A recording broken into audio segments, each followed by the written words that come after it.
Ngayon, oras na para ipasa ang aking korona. Masaya ako para sa iyo, aking kapatid. Abisala Eshma Alena sa pagmamahal mo sa akin.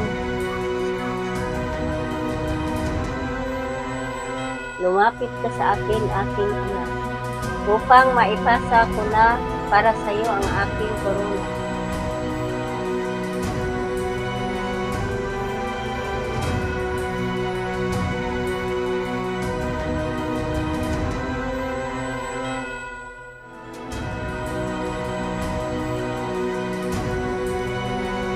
Mabuhay ang Reyna Amihan. Mabuhay!